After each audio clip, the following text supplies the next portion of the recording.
So op 16 Desember skyn die son nou direk daar is iemand daar so by die Voortrekker Monument in 12 uur, ja.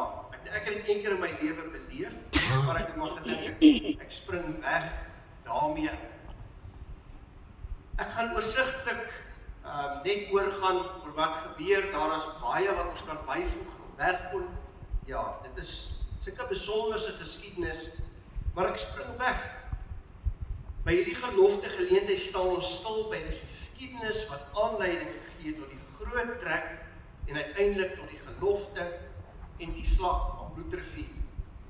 Geskiedenis staan nooit los van mekaar, dit is nie net een gebeurtenis. Daar was 'n oploop en 'n deurgang en verskeie sake wat dinge in ons land so gehad het in die 17de en 18de eeu. Nou hierdie oorsig poog om die gebeure histories, ordelik en feitelik uiteen te sit, sodat die breër konteks verstaan kan word waar binne hierdie dag, gelofte dag, werklik sy betekenis kry. Nou ons vier al 188 jaar, 16 Desember in Suid-Afrika, as die dag van die gelofte. Dit herdenk die Voortrekker se afhanklikheid van God en die oortuiging dat die eer van sy naam verheerlik moet word. Die dag word histories verbind met die slag van Bloedrivier 1838, wat destyds deur baie as 'n keerpunt beleef is wat die Afrikaners geword het. Goed, hulle was alreeds bekend eintlik as Afrikaners. En interessant, ek val myself nou in die rede, daar was 'n hofsaak in 1720, 1725 in die Kaap. Ek het die man se naam nou nie op die strand van hom gelees, maar hy aangeklaas, hy het iets gesteel en toe hulle hom 'n Hollander noem, toe sê hy, ek ben een Afrikaner. So dit is 'n hofstuk wat al in die 1700s neergeskryf is. So die woord Afrikaner het al 'n ou geskiedenis. Maar goed, die meeste mense het dan nog 'n redelike suiwer Hollands gepraat. Ek wil graag wegspring met sendingwerk in die Zulu Koninkryk voor 1838. Voor die slag van Bloedrivier was daar geen bekende, bekeerde Zulu Christene in die Zulu Koninkryk. Vanaf die 1830s was Europese sendlinge wel op beperkte skaal betrokke in en rondom die Zulu Koninkryk. Ons weet van een spesifiek. Een van die vroegste sendlinge was Reverend Francis Owen, 'n Britse sendling van die Church Missionary Society, wat vanaf 1837 naby koning Gaalse kraal gewoon het. So voordat die Voortrekkers daar verbygegaan het, voordat die slag van Bloedrivier plaasgevind het, is die evangelie van Jesus Christus alreeds verkondig. Owen was ook teenwoordig tydens die gebeure rondom die dood van Pieter Stief in sy geselskap in 1438. Hoekom is dit belangrik? Hy het dit neergeskryf in sy dagboek. Hy het gesien toe Pieter Stief uitgesleep is en doodgemaak is op die koppie wat daar naby was.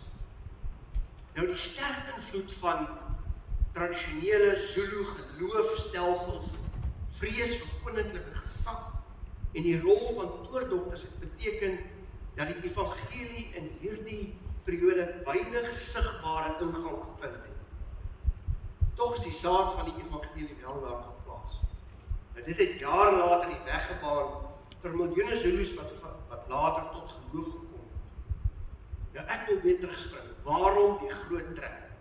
Want dit is baie belangrik dat ons dit verstaan. Waarom het dit gebeur? Nou, die beste wat ek kon voorkry, as 'n mens daar waar daar staan, die Indiese Oseaan. Sien hulle is daai streepie wat so opgaan, baie daar sy. Nou dit was die oosgrens gewees. Nou die Engels het dit gebruik as 'n buffer tussen die boere, die Hollandse boere en die Xhosas wat gedurig aangeval. So hulle moes daar kom. Hulle is gedurig aangeval. So dit was die oosgrens en die Britse regering. Die groot trek het vooruitgesprei oor langdurige ontevredenheid oor die Afrikaans sprekende, Hollands sprekende oosgrensboere van die Kaapkolonie. Nou hierdie boere was Kaapsgebore vryburgers. En hierdie is belangrik om te verstaan. Nou ons trek al in die 18de eeu. Ons het aangekom 1652 as 'n handelsstasie en daar's intussen mense gebore. Later het die Franse Hugenote bygekom, daar was ook Duitsers, maar oorwegend was ons Hollanders. Nou hierdie mense is deur die Hollanders self nie gesien as Hollanders. Julle is die Hollanders. Julle is daar. Julle is nie deel van ons nie. En die Franse wat suiwer Frans was, het ook hierdie neerhalende houding gehad oor die vryburgers wat gebore is in Suid-Afrika. So daar was al hoe meer daarvan. So hulle is nie eintlik geag nie. Nog minder deur die koloniale magte wat Brittanje was. So was 'n volk wat al reeds onderdruk is, as nie na hulle geluister nie. Hulle taal is geklassifiseer as 'n kombuistaal. So dis nie Hollands nie. Dis iets vreemds, iets anders. Platvloers, kombuistaal. Nou hierdie boere soos genoem was Kaapgebore vryburgers, nie Europese nuwelinge.